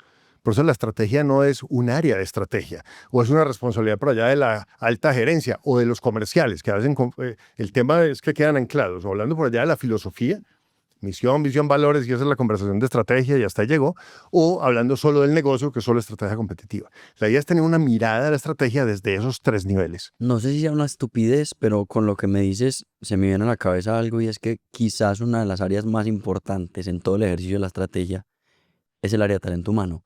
¿Por qué? Fundamental. Porque las organizaciones son el resultado de las personas que tienen las organizaciones. ¿Y quiénes consiguen esas personas? Pues las personas que las contratan y que las contactan y que tienen todo el contacto para saber si esa persona encaja o no encaja. Es decir, si las áreas que contratan se equivocan contratando, la estrategia no se lleva a cabo. David, yo hubiera querido saber todo esto cuando era ejecutivo hace 20 años, donde tal vez prematuramente fui CEO de una compañía muy grande a los 33 años. Yo quisiera haber tenido más claro que este oficio se trata de personas. Ese es el secreto. Y en un mundo como en el que estamos, con tanta tecnología, donde hay tantas empresas que ya en lugar de personas van a tener agentes, esos humanos que estén van a hacer la diferencia. Porque la tecnología en sí misma es un bien común, un commodity. Todos vamos a tener acceso a ella. Claro, hay un tema de un costo, hay un tema de cómo se aprovecha, pero son las personas las que hacen la diferencia. Y ahí aparece un mundo enorme, que es el mundo de cultura, que es muy potente, que a veces creemos, cuando hacemos estrategia, que definiendo la estrategia vamos a definir la cultura, pero es muy importante cuando hagamos estrategia, en ese insumo de entrada del que hemos hablado en varios momentos acá, tener en cuenta cuál es la cultura de esa empresa. Podemos hacer una estrategia con toda la lógica, coherencia, recursos. Cumple todas las características de una buena estrategia. Pero si choca con la cultura, esa estrategia no va a suceder. Una cosa es lo que dicen los libros de negocios y otra cosa es la que uno se da cuenta en la práctica. Me acuerdo que un CEO me dijo que cultura es lo que hacen las personas de la empresa cuando no las están mirando. Para ti, ¿cuál es esa visión de lo que es una cultura? Porque ya es un término que todo el mundo utiliza. Aterricémoslo un poco. La cultura es cómo hacemos las cosas aquí, cómo nos gustan las cosas. Poniéndolo en términos muy simples, David, que ahí hay que hacer una diferencia. La cultura es algo así como nuestra personalidad y el clima es algo así como nuestro estado de ánimo. Hay empresas donde se confunde eso. No es que hicimos un estudio de cultura y realmente es un estudio de clima, que es otra cosa. La cultura es cuáles son los comportamientos aceptados, deseables, cuáles son los reprochables, los indeseables. La cultura refleja el apetito de riesgo, la jerarquía, toda una serie de cosas. En mi último cargo ejecutivo, del cual me retiré hace casi 10 años, el próximo abril cumplo 10 años de estar en este oficio de la independencia, en una compañía maravillosa, tuve la oportunidad de estar 3 años como vicepresidente ejecutivo, y en mi inducción pregunté mucho por la cultura. Y una persona que aprecio muchísimo y me guió mucho en ese aterrizaje a un cargo ejecutivo en una compañía muy madura, me dijo, mire, aquí hay 3 cosas que no se pueden violar. Y esos eran los ejes de la cultura, de la forma correcta de hacer. Así entiendo la cultura. Me gusta mucho porque la conversación ha brincado desde lo teórico hasta lo aplicado e incluso a temas emocionales y muy humanos. Hablemos de la intuición como una herramienta para la estrategia. Porque, obvio, para las personas puede ser muy evidente, pero ¿cómo en las empresas utilizamos la intuición para poder ser estratégicos? El tema de la intuición, David, es muy interesante porque hasta hace 25 años, por darte alguna idea, esa palabra estaba proscrita en los artículos de las publicaciones respetables en el mundo de los negocios. Quien fue mi director de tesis doctoral en el IEN, me lo contó de cómo en un artículo que él iba a publicar en Harvard Business Review en los años 2000, le hicieron quitar la palabra intuición de todas partes. Porque de alguna manera teníamos la idea, y es la escuela de la que venimos desde la Edad Media, de privilegiar el racionalismo. Ya hablamos de Kant. Y era que pues realmente el oficio gerencial era un ejercicio racional, un ejercicio de hecho frío. Por eso el desprecio por las emociones y palabras como instinto o intuición incomodaban. En el año 2007, cuando estaba terminando mi maestría en filosofía, apareció un libro que se llama Intuición Estratégica, del profesor William Dugan de la Escuela de Negocios de Columbia en Nueva York. Y yo leí ese libro y me encontré una mina de oro, porque había experimentado desde mi vida ejecutiva cómo en la realidad los ejecutivos tratamos de ser racionales. De hecho, a veces pretendemos racionalizar decisiones que tomamos para que esa racionalidad esperada de parte de quienes nos observan pues sea atendida, pero en el fondo realmente no son decisiones tan racionales. Y encontré este libro y ahí me apasioné por el tema de la intuición y me dediqué a leer sobre eso y por eso mi tema de tesis doctoral fue ese. ¿Por qué el tema de la intuición es tan interesante? Varias cosas. Primero, tenemos una idea súper equivocada de que la intuición es el opuesto de la racionalidad. Ya, de hecho, en estudios científicos con estadísticas duras, lo probé en mi tesis también, racionalidad e intuición son 2 conceptos distintos, no opuestos de una misma línea continua. Son 2 cosas distintas y complementarias. ¿Por qué? La racionalidad es el ejercicio de capturar información y analizarla. La intuición surge de la experiencia. Insisto en que es distinta al instinto, que es el cableado con el que nacemos en razón a nuestra especie. La intuición es aprendida. Y esa experiencia se manifiesta en momentos de decisión. Y recurrimos a ella de manera inconsciente. Y eso nos permite la intuición 2 cosas. Hacer sentido de información que no está articulada, lo que hacen los médicos. El médico con experiencia en una sala de urgencias ve al paciente y con 4 cosas sabe qué tiene que hacer. Eso es intuitivo porque conectó puntos. Y 2, nos permite reconocer patrones. Yo he pasado por algo parecido antes. ¿De acuerdo? Esa información de la intuición alimenta el proceso racional. Es una fuente de información. ¿Y cómo entonces complementa la racionalidad a la intuición? Ya dijimos cómo la intuición nutre la racionalidad, pero la racionalidad complementa la intuición porque nos permite observarla de manera consciente, porque la intuición tiene sesgos. Y ahí al lado de la intuición vienen pegadas las emociones. Entonces, en determinado estado emocional, nuestra experiencia nos trae al presente información con ese sesgo emocional. De esto pues hay unos libros maravillosos, pero es una fuente de información valiosísima. Por eso, maravillosa la inteligencia artificial, cambió el mundo, pero hay un componente humano que se llama la intuición estratégica que seguirá siendo la clave para ser distintos cuando la inteligencia artificial se va a ir volviendo un commodity cada vez más de más fácil acceso para todo el mundo. Es decir, que la intuición es como, yo ya he pasado por aquí, puede pasar esto, me siento así, y la razón dice, venga, ¿qué tan imparciales estamos siendo al analizar esa situación? Exactamente. Mejor dicho, la intuición termina siendo la fuente de información que me dice, ya pasaste por aquí, todo este conocimiento ya lo has aprendido, ya lo has vivido. Y la racionalidad es ese auditor que dice, está siendo imparcial, no, ojo con los sesgos. Y a partir de ahí ya sí puedes tomar una decisión. Claro. Entonces, fíjate, maravillosa tu descripción. Esa auditoría de la razón es la que nos permite utilizar la intuición de manera consciente. ¿De acuerdo? Es bueno. Tenemos la información pura y dura. Pareciera que la ruta correcta de acción es esta, pero hay algo por allá que no me cuadra. Todavía no me convence. Entiendo la parte lógica. Mi corteza prefrontal compró ya esa idea, pero hay algo que me sigue incomodando. Ahí es donde temas particulares de la intuición nos están advirtiendo algo del pasado. Y esto no es esotérico, es cómo funciona el cerebro, así funciona la mente humana. Y estamos uniendo puntos de una manera donde decimos aquí hay un vacío, aquí hay un punto ciego que tenemos que llenar. Entonces, también la intuición a qué nos ayuda, a que toda esa información del proceso racional, duro y puro, podamos hacer conexiones, conectar los puntos. Esa es una de las cosas que nos permite la experiencia. Entonces, creo que hay un error común en las personas, en la sociedad, y es pensar que el mejor tomador de decisiones es el más racional.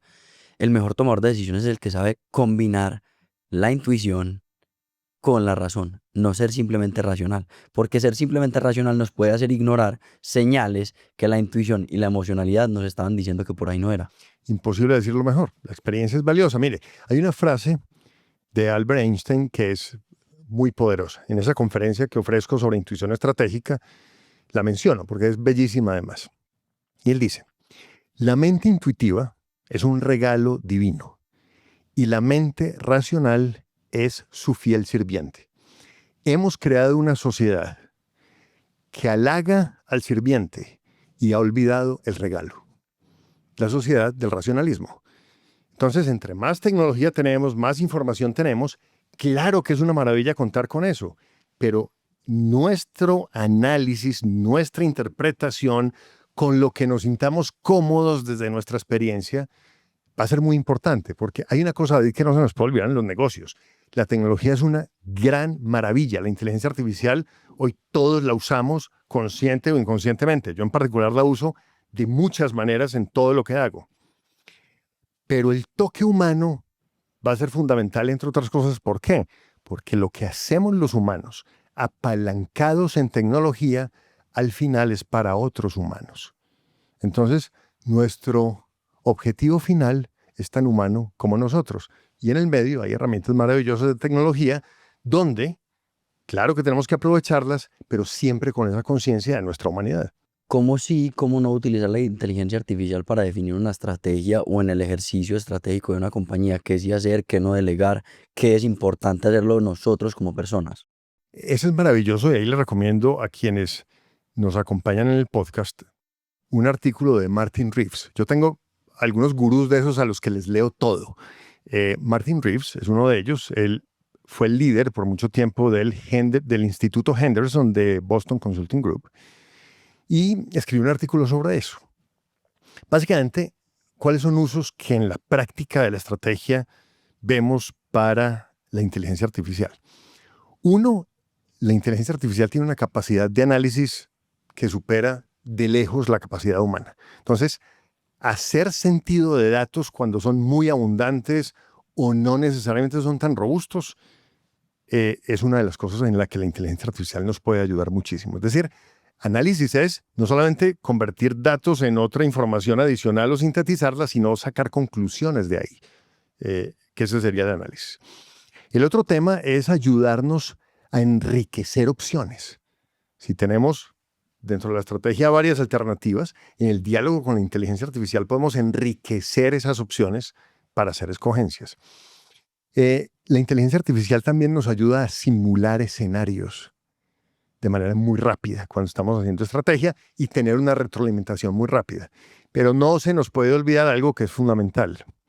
La inteligencia artificial es un bien común, es un commodity, como dirían en inglés. Todos tienen acceso a lo mismo.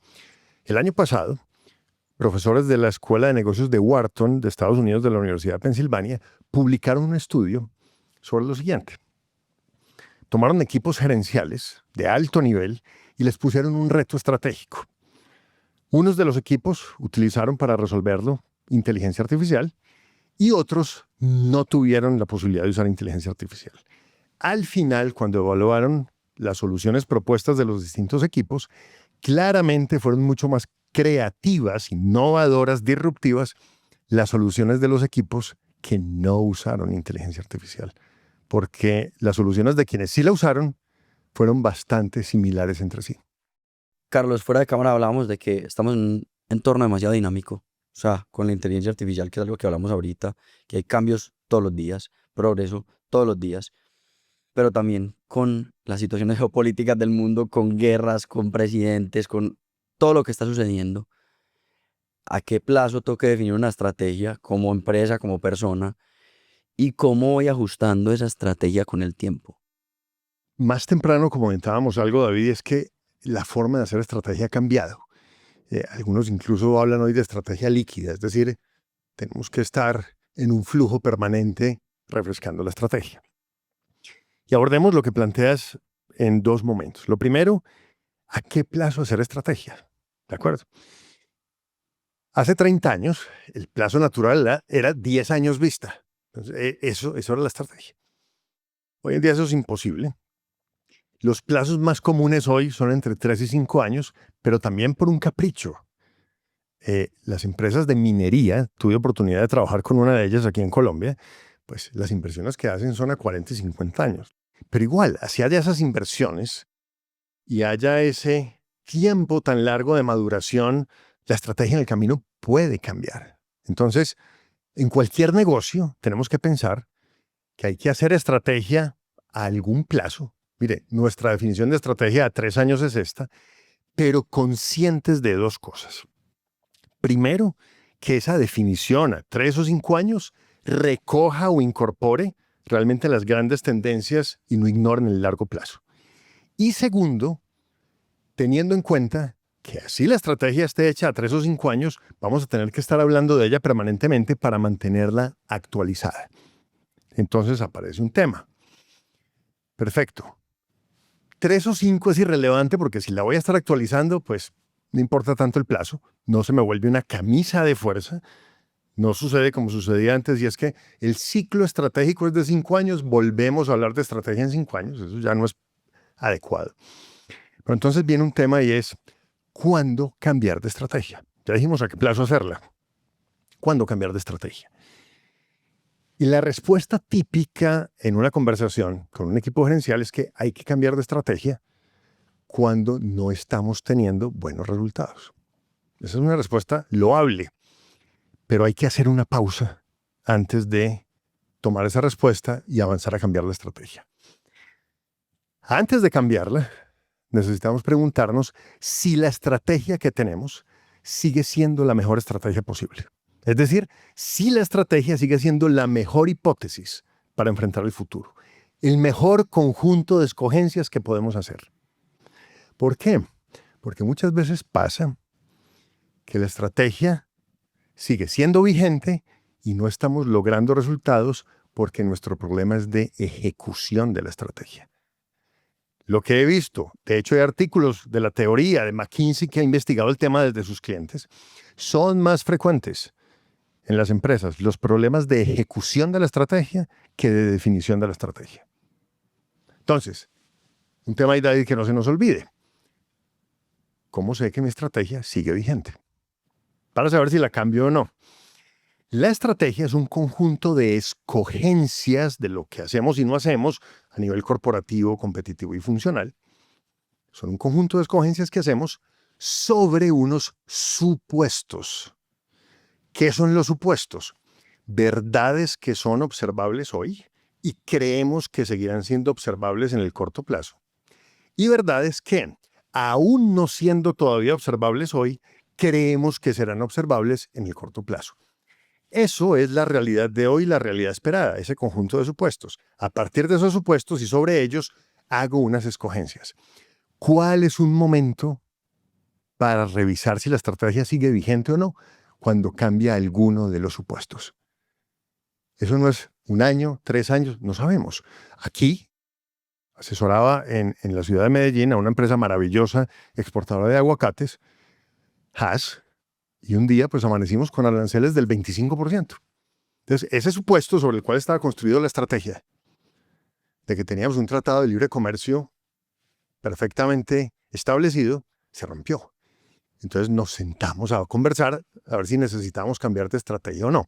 Y en esa empresa pasaron 2 cosas curiosas, un caso práctico.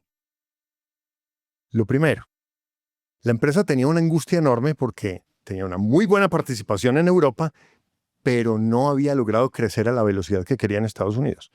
La estrategia que le incomodaba de estar concentrado en Europa, de un día para otro se volvió la mejor estrategia posible. Estamos en Europa, no tenemos arancel, qué maravilla de estrategia. Fue un accidente. Pero también tuvimos esta conversación. Dijimos, bueno, esto de los aranceles cambia un supuesto. ¿Qué hacemos entonces? ¿Cambiamos de estrategia o hacemos una pausa? Paciencia estratégica. Uno de los problemas graves en estrategia, lo vimos en la pandemia y lo estamos viendo ahora con todo lo que pasa en el mundo, es uno de los problemas o riesgos es sobrereaccionar. Entonces, esas son decisiones de esas complejas. ¿Espero o cambio?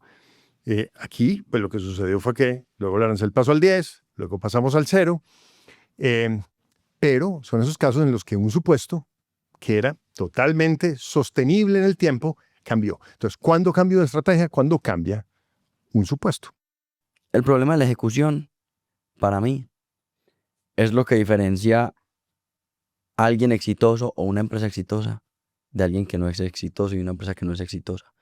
Y es que también ejecuta, porque es muy curioso. Desde muy pequeño en la casa me han dicho una frase que tiene todo que ver con estrategia y por eso uno va conectando el mundo personal con el profesional y es, en el mundo hay 2 tipos de personas, David. Las que dicen que van a hacer algo y las que lo hacen.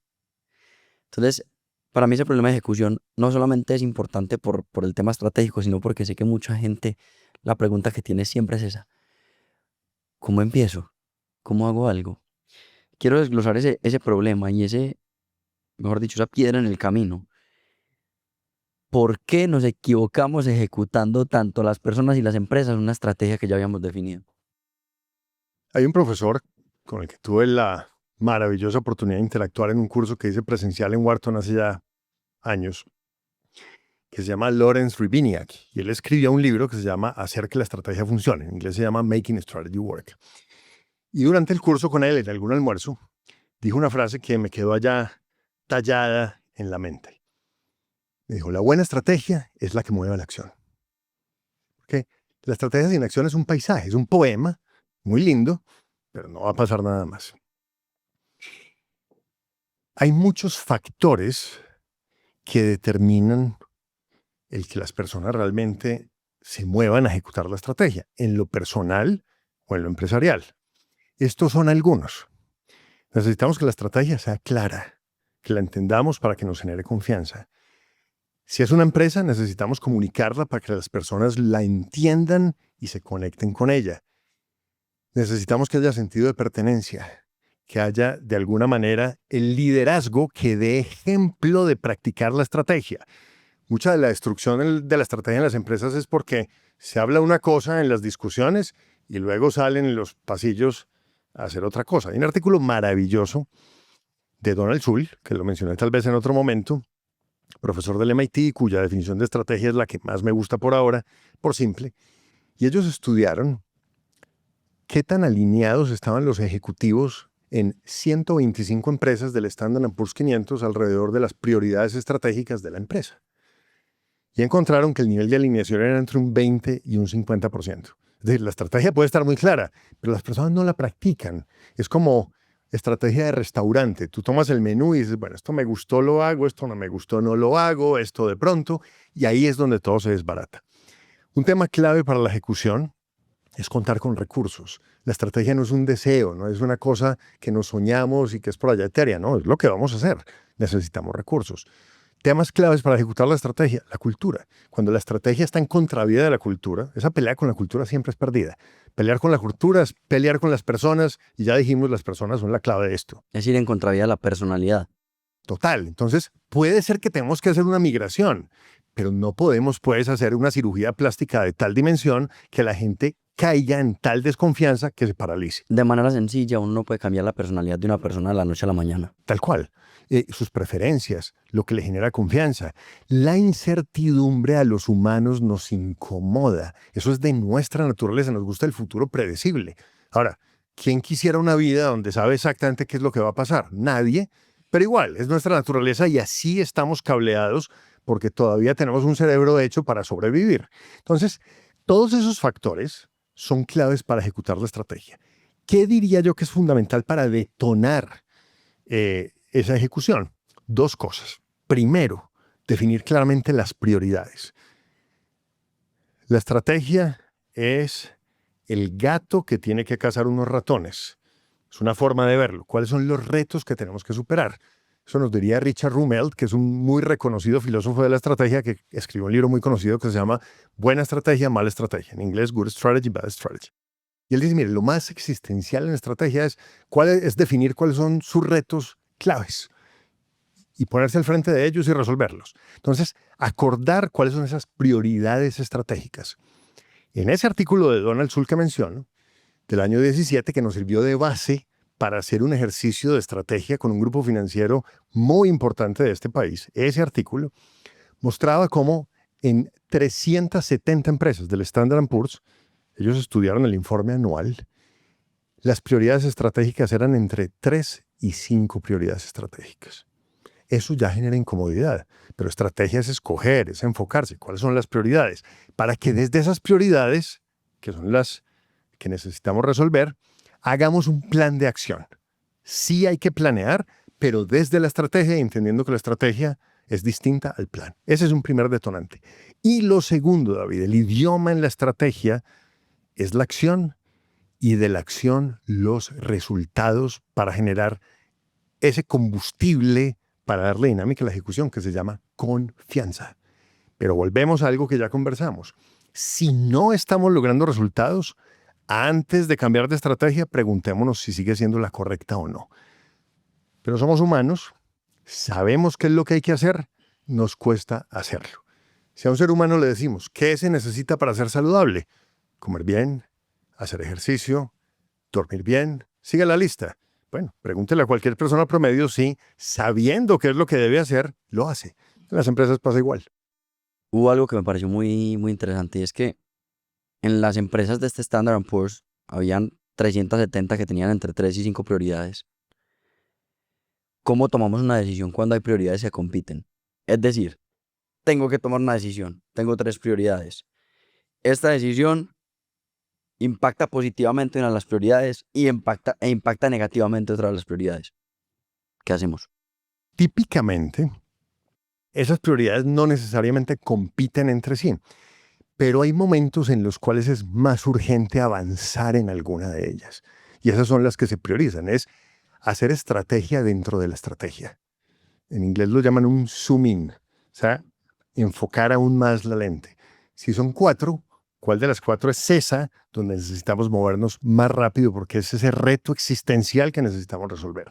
Eso es importante tenerlo claro. Bueno, si son prioridades estratégicas y las denominamos allí, en ese grupo financiero colombiano llegamos a 3. El presidente, una persona muy lúcida, dijo, mire, si en Standard & Poor's 500 el tamaño de empresas es tal y tienen entre 3 y 5, nosotros somos muy grandes en Colombia, pero en ese estándar nos merecemos solo 3. Y él definió 3, pero dentro de las 3 había una que era la más crítica de todas. Y en ese ejercicio se sentaron los presidentes de las compañías de ese grupo a conectar sus iniciativas desde cada empresa con esa prioridad estratégica para traducirlo en acciones concretas, en objetivos, en compromisos, en indicadores. Entonces, claro, a veces va a haber competencia y a veces hay cosas que no preveemos que eventualmente suceden y aceleran una de esas prioridades. Entonces, hay que estar con las prioridades claras, pero entendiendo que hay unas cuya velocidad más alta es deseable, pero otras que se pueden acelerar por circunstancias que en el camino cambian. Lo que me parece interesante de la estrategia es que, y viéndolo en las conversaciones con empresarios, con expertos, es que me parece como un juego. Me parece un juego porque es coger muchas variables y, y jugar con esas variables, como la temporalidad, como las prioridades, para llegar a un objetivo. Es decir, una decisión estratégica, es decir, ah, vamos a hacerle daño a esta variable por un tiempo porque necesitamos que esta vaya más rápido, pero cuando esta empiece a flote, a esta hay que a Así es. empezar a darle prioridad. Entonces es simplemente divertirse un poco. Vos te divertís haciendo estrategia.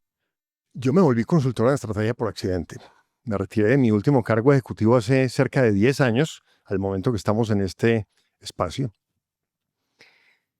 a dedicarle tiempo a mi familia, a hacer un receso. Había nacido mi segundo hijo. Tenía Pablo 6 meses. Y en ese momento me llamó una exalumna de la Universidad de los Andes. Me dijo, mire, en esta institución financiera muy reconocida acaban de nombrar presidente a una persona que nos ha pedido ayuda. Nosotros éramos consultoras de esta persona en otros temas. Él viene del área más operativa comercial del banco y quiere hacer un ejercicio de estrategia. Yo le dije, mire, no, yo soy ese ejecutivo, es en un receso laboral. Yo les hice en un lugar muy popular aquí en Medellín donde nos encontramos, en una servilleta lo que sugería que era el ejercicio de estrategia que ese nuevo CEO de esta institución debía hacer. Pues terminé invitado a la oficina del CEO y me dijo, mire, ayúdame con esto. Yo le dije, no, yo realmente lo que quiero es volver al mundo corporativo, que ha sido mi mundo, eh, y el ofrecimiento fue así de simple. Me dijo, mire, hagámonos un favor cada uno. Usted me ayuda con esto y cuando usted quiera empezar a mandar hojas de vida, pues yo le puedo ayudar. Y dije, bueno, pues es una hoja de vida mandada por esta persona, voy a conseguir un empleo rapidísimo. Y me arriesgué a ese tema, salir de lo que llaman la zona de confort, a extenderla, con todo y el síndrome del impostor que me acompañaba. Y sentí algo, David, en esas 2 sesiones de estrategia que yo nunca había sentido en mi vida. O sea, llegué a mi casa pleno. Tuve además un compañero, un consultor senior, no en estrategia, pero sí en un tema clave en comunicaciones estratégicas, que nos ayudó a guiar el ejercicio, que me dio confianza. Y yo cuando terminé eso, tomé un avión para Bogotá el otro día a hablar con él. Y le dije, oiga, estoy sintiendo esto. Y él, muy buen mentor, una persona brillante y muy generosa, me dijo, mire, usted lo que le está pasando es que está transitando desde la curva del deber ser a la curva del querer ser. Ese es el punto de inflexión en el que usted está. Usted acaba de descubrir algo. A mí me apasiona lo que hago. Es muy valioso ver una persona que ha acompañado tantas compañías, tantos CEOs, incluso personas naturales a poder encontrar su estrategia tan conectada, no solo con el lado racional de los datos y la información, sino con el ser. Y cuando estábamos conversando, antes del episodio, me contaste que habías visto el episodio que hicimos de felicidad con Silvia y que habías tenido la oportunidad de compartir con una persona que mencionamos en ese episodio, que es Arthur Brooks. Te lo diste como un regalo. Quiero saber cuál es la relación. Bueno, primero, para darle contexto a la gente que no sabe quién es Arthur Brooks es un profesor de Harvard que habla sobre felicidad. Quiero saber cuál es la conexión que has encontrado entre la felicidad y la estrategia. Ese es un tema maravilloso, David. Qué bueno que lo trajiste a la mesa. Arthur Brooks, como mencionas, enseña en la maestría en administración, en el MBA de Harvard, un curso sobre felicidad que siempre está sobredemandado. Ahora lo enseña allí y en la escuela de gobierno Kennedy también. Y se volvió muy popular por un libro que escribió. En inglés se llama From Strength to Strength, de fortaleza en fortaleza o de fortaleza a fortaleza. Y en español lo tradujo en algo así como la madurez inteligente. Tuve un tema de salud muy especial en términos de lo que significó para mí y para mi reflexión de vida a finales del año 2024. Me habían regalado el libro de Arthur Brooks y lo tenía ahí.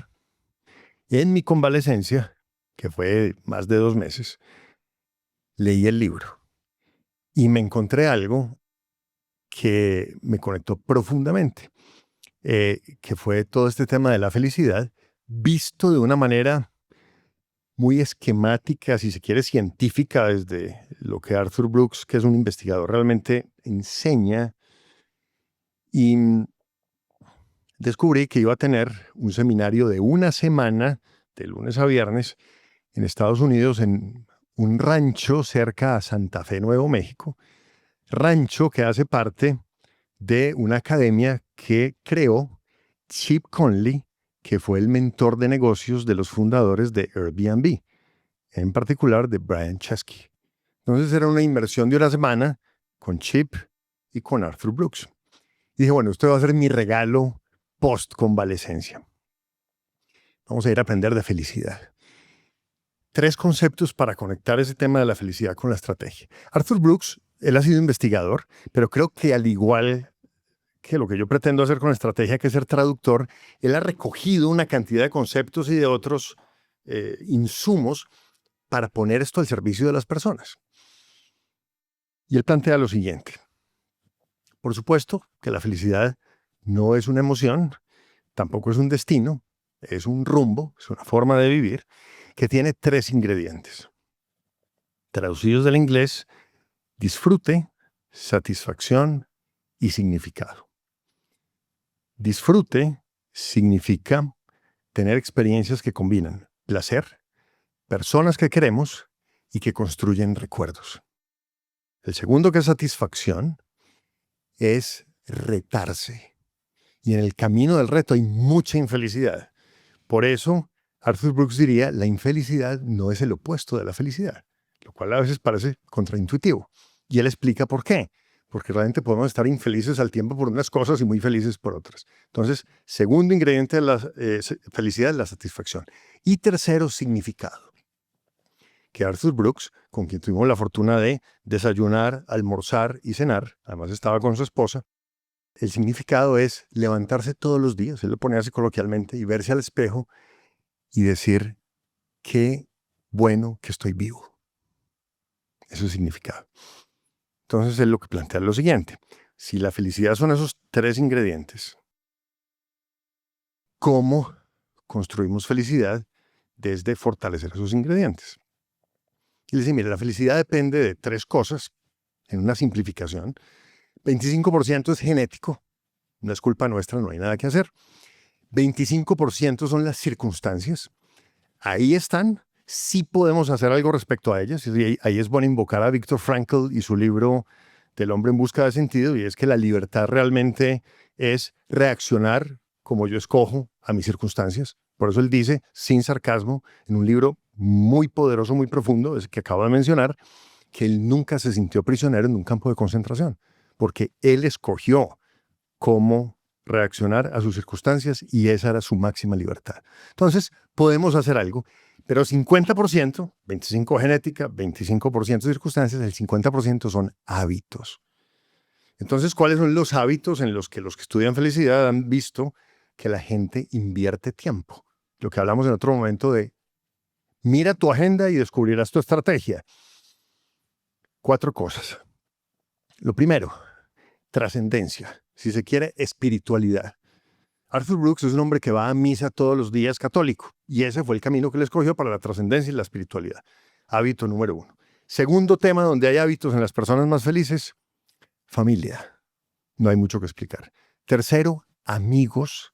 Y cuarto, trabajo con significado, donde enriquece mi vida y mi vida profesional encaja con mi concepción integral de vida en todas las dimensiones. Entonces, los hábitos son estratégicos porque los escogemos. Hay un libro maravilloso, quien no se lo haya leído, hágalo. Mi esposa salía a caminar conmigo, yo mido 1,90, camino rápido, ella siempre se quedaba atrás. Leyó Hábitos Atómicos, va a correr su primera media maratón en abril. Porque los hábitos se pueden construir. Entonces, lo que Arthur dice es, la felicidad es un acto estratégico porque hay escogencias desde los hábitos para alimentar esos 3 ingredientes. Ahora, sentimos emociones de satisfacción, de placer, de gusto. Es lo que dices, mire, ese es el olor de la felicidad, las emociones. ¿De acuerdo? Es como el olor de la comida, pero no son la comida. Por eso la felicidad no es una emoción. Disfrute, satisfacción, significado. Aprovechando que estamos hablando de felicidad, estoy muy feliz de que hayamos tenido esta conversación sobre estrategia. Y estamos haciendo algo nuevo con los invitados que han disfrutado de Instinto, que les gusta lo que hacemos y que verdaderamente han escuchado nuestros episodios. Y es que queremos que ellos mismos les digan a nuestra audiencia, a las personas que confían en nosotros para aprender, por qué deberían estar suscritos a Instinto en YouTube y en todas las plataformas de podcast como Spotify, Apple Podcast, donde sea que nos escuchen. Entonces, si quieres, le dices a esta cámara, ¿por qué crees que deberían estar suscritos? Los invito a que se suscriban sin lugar a dudas a Instinto por varias razones. Primero, son conversaciones cercanas con invitados muy especiales. Segundo, invitados muy variados, van a oír muchas perspectivas. Y tercero, lo más importante, con toda certeza van a llevarse algo valioso para su vida. Hace poco tuvimos un episodio con un atleta, con Camilo Villegas, y lo trajimos primero porque para nosotros los deportistas, músicos, son una marca, son un emprendimiento, pero segundo porque tienen una mentalidad impresionante. Para competir en las grandes ligas hay que tener una mentalidad top, élite. ¿Qué rol juega la mentalidad en el mundo de la estrategia? ¿Cómo debe ser la mentalidad que tenemos que tener las personas a la hora de fijar una estrategia y a la hora de dirigir una compañía o dirigir nuestras vidas? En la práctica, David, he notado que las empresas que son más exitosas ejecutando su estrategia, moviéndose a convertirse en eso que desean, tienen un rasgo de mentalidad. Y es que cuando se paran frente al espejo, tienen confianza en sí mismas como empresas. Los equipos, quienes las dirigen, sus dueños. Los mentores en la vida son una bendición. Yo he tenido la fortuna de contar con muy buenos mentores. Y en esa línea de mentalidad, el mentor que tal vez más me marcó en mi vida, quien fue mi superior, el presidente de la compañía donde fui ejecutivo por 3 años antes de dedicarme a la consultoría, justamente eso fue lo que hizo. Fue fortalecer mi confianza en mí mismo. Fortaleció mi mentalidad. Y creo que en las empresas pasa igual. La confianza es el combustible que le da energía a esa dinámica de convertirnos en lo que deseamos ser. Después de entender todo lo que hablamos de estrategia, no es solamente entender qué es, sino también cómo construirla, cuál es el resultado final de un ejercicio de estrategia. O sea, cuál es el resultado de las conversaciones que tenemos para poder definir hacia dónde vamos y hacia ese futuro que estamos construyendo. En estos ejercicios de estrategia, siempre busco, David, que queden resueltas 3 preguntas claves. Primero, que tengamos claridad estratégica. Es decir, que lo que necesitamos para avanzar con confianza quede resuelto. Entonces, la primera pregunta es, ¿tenemos suficiente claridad estratégica? La respuesta debería ser sí. Segundo, ¿dónde están los factores claves para ejecutar esa estrategia? Para que nos movamos a la acción y entendamos dónde pueden estar los retos para que la estrategia, que ya definimos que es clara, suceda. Y tercero, algo que no se nos puede olvidar y que algunas personas dicen que no es estratégico, pero es lo mínimo que necesitamos.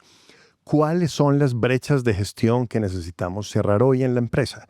¿Qué es eso que deberíamos estar haciendo muy bien y no hacemos lo suficientemente bien?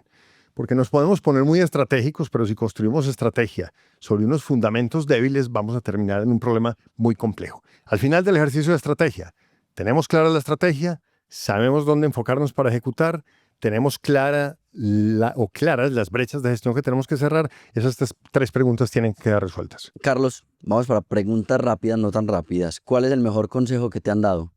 Mi padre, desde muy joven o niño, me dio uno que después se volvió famoso porque lo dijo Warren Buffett. Me dijo, la disciplina es más potente que la inteligencia. ¿Cuál es un libro que te ha marcado?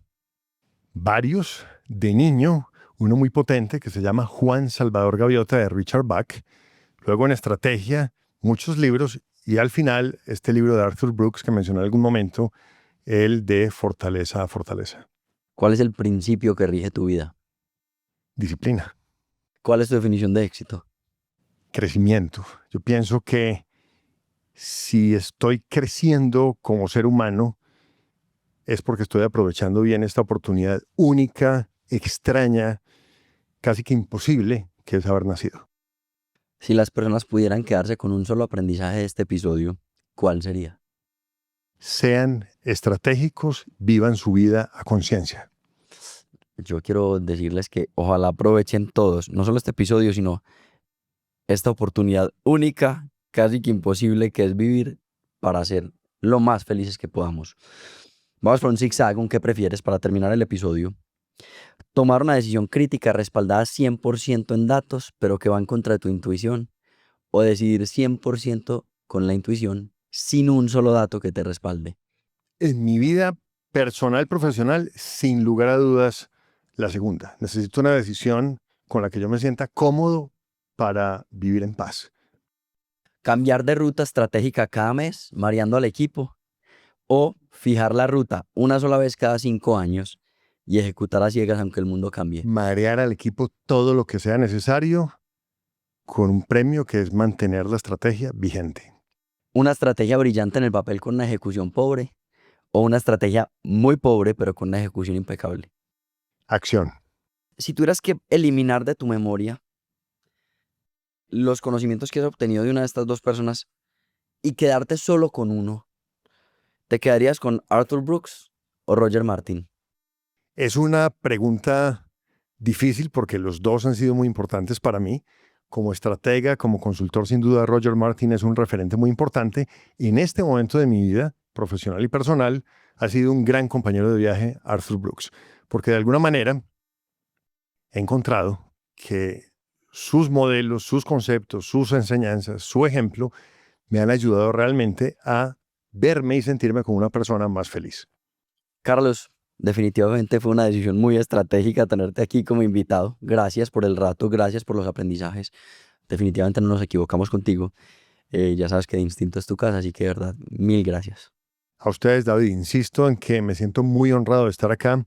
Felicitaciones por lo que están haciendo. Gracias a todas las personas que nos acompañan y suscríbanse con plena confianza que lo único que van a encontrar aquí es valor, conversaciones agradables y personas especiales que quieren compartir con ustedes, como David y Daniel y todos sus invitados, cosas útiles para su vida. Gracias, Carlos. Dani, como siempre, ven para la foto.